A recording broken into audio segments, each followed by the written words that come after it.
hot, sweaty, rude, boring, conservative. These are just some of the tags that people associate with Chennai, and to these people, I just want to say, I've spent most of my life in this city. I went to school here, went to college, started working, started a company in this city. And I'm also someone who's lived in various different cities across India. And to be honest, Mumbai is bay, but it's super expensive and super populated. Bangalore has great beer, great weather, but it's getting saturated. Delhi has amazing food, but polluted as f***. And Chennai is home to the greatest IPL team,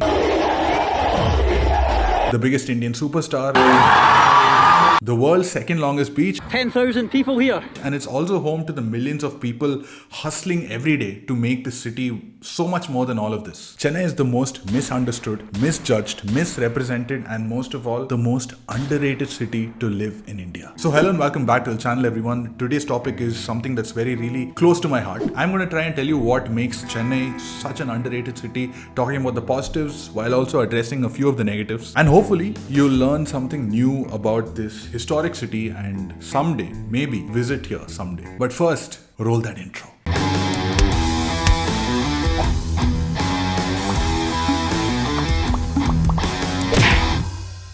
Across different areas like cost of living, entertainment, infrastructure, healthcare, and culture, Chennai is number 2 on that list of the most livable cities in India. There are many reasons that make Chennai rank so high up, so let's get into it. Number 1, great movie theaters, affordable tickets. I just found this tweet on Twitter from someone who I follow at Ajumpulakadi Pampa. I guess they were trying to book a ticket for the first day first show of the new Batman movie in an IMAX screen. I think this is in Bangalore, and a single ticket, the cost of a single ticket is 750 rupees. And that's the same time in most other metros, a single ticket can go anywhere from 140 on a weekday morning to maybe 600, 800, even 1000 bucks on weekends. But in Chennai, you will never experience that problem because the same ticket, the same Batman first day first show ticket on an IMAX screen is somewhere between 250 and 300 rupees. And this does not fluctuate up and down. Sometime back, a few years ago, it used to be 120 rupees maximum for a single ticket. There was a cap on it. But even now, after that rule has changed, even now you will not have to spend more than 200 to 300 rupees on a single multiplex movie ticket, and you have access to some of the best theaters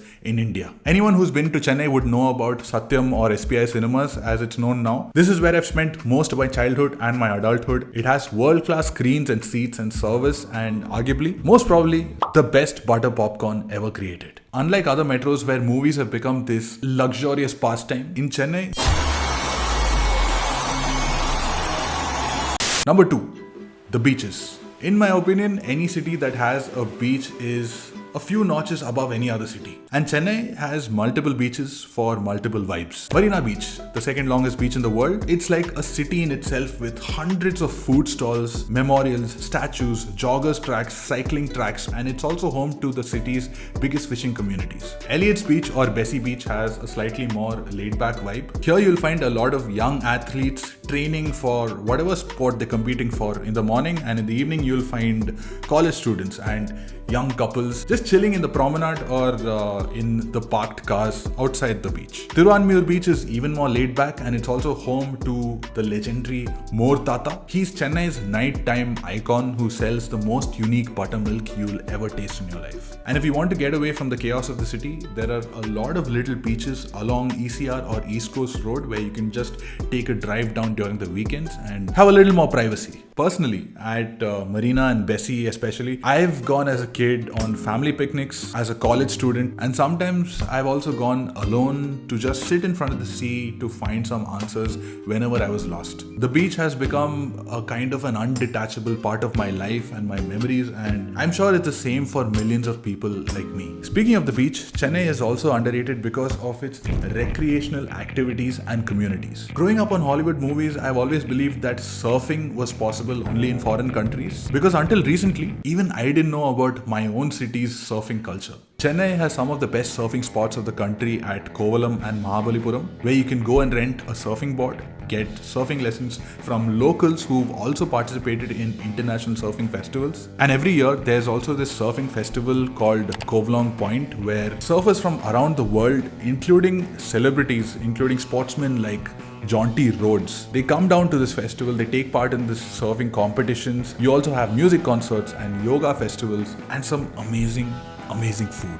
Okay, this is something that I have been wanting to experience myself for a very long time. In Chennai, there is something that you won't find in most other places. So between January and April, you can actually go on turtle walks to see the hatching of olive ridley turtles on the seashore. Apart from beach activities, the city also has a very active cycling community. You have dedicated cycling tracks around the city, especially in areas like Adyar and Besant Nagar, and they have these cutest signboards. Number 4.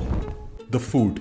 Dear Bollywood and North Indians, please understand, yes, we are more than idli, dosa, vada, filter coffee. And no, we definitely don't mix curd in our noodles. If only you put a little more effort or actually just visit our city, you'll understand it's so much more than that. Whether you're a vegetarian who wants to get a satisfying South Indian tiffin or meals, or you're a non-vegetarian who wants to explore an entire locality dedicated to beef, Chennai is one of the few metros which has something for everyone. It's really inclusive in terms of food choices. There are dedicated areas and independent stalls around the city for just Burmese food. An entire area called Saukarpet is dedicated to just North Indian food and chaat. Even if you want Korean food, you'll find an active, thriving Korean community here. There are quite a few restaurants that actually serve authentic Korean cuisine. Just follow any popular food vlogger from our city, anyone like Irfan's View, and you'll understand the sheer range that the city has in terms of food. Number 5.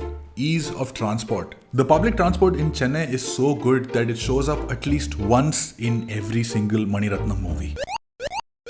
Buses, local trains, the third largest metro rail network in the country. When it comes to public transport, the city's got you covered. Even the airport is right inside the city. Sorry, Bangalore. And compared to the other metros, the traffic movement in Chennai is so much better. And if you're watching this in Bangalore, once again, really sorry, bro. Number 6. The blooming startup culture. Okay, I'll have to admit, Bangalore has this amazing startup culture. Every second building there's a new startup because these startups are full of young people migrating from different parts of the country. As a result, this culture has caused a huge increase in restaurants and bars and cafes and breweries, which is great. All of this really adds up to the city's economy and also the employment opportunities. In Chennai, the IT boom happened sometime in the early 2000s, but since then, I don't know why the startup culture didn't really catch on, but how I see it is, we have the people, we have the potential, but a lot of us are moving to Bangalore because there's already a startup ecosystem there. But someday soon, even Bangalore is going to get saturated, and that's why there's so much potential in Chennai to become the next startup hub, and we're just getting started. The government has realized this and it started working on different strategies, and one of the first steps in that direction is they've kickstarted a fintech city right here in Chennai. Number 7. Inclusiveness. The biggest complaint that North Indians have is that no one speaks Hindi here. What?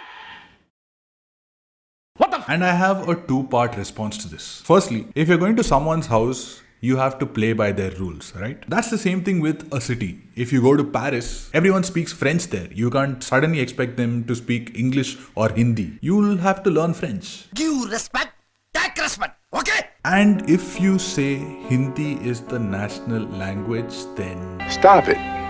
Get some help. But having said all this, secondly, Chennai is one of the more inclusive cities from around India, especially in terms of religious harmony. I don't have to tell you, I think if you follow the news even a little bit, you will know what else is happening in different parts of the country. And thankfully, Chennai is mostly free from all of that. Number 8. The city is getting a major makeover. Over the last few years, the government and a few communities have been slowly transforming the look of the city. More bridges and flyovers are opening up and they're being decked up with really cool lighting and they're being lined with vertical gardens. Heritage buildings are being restored. Major public walls like those of railway stations, they're being painted with street art. Pondi Bazaar, which used to be like this congested shopping market, it's now become this swanky new pedestrian-friendly plaza. And I don't know if this is going to happen anytime soon, but the government has also announced this 500 crore project called Singara Chennai 2.0. And this initiative is to beautify the city and also improve the art and culture scene, greenery, infrastructure, and also the water and air quality. If all of this really happens, Chennai definitely has the potential to become the best city to live in India. And that's it for today's video, why I think Chennai is one of the most underrated cities in India to live in. If you agree, hit like. If you don't agree, tell me in the comments. Whatever it is, if you lived here or if you visited here, tell more people in the comments what's great about the city. Share this with someone who needs to know about why Chennai is so underrated. Let's get more people to come here and discover it for themselves. But for now, thank you so much for watching. I'll see you next Friday.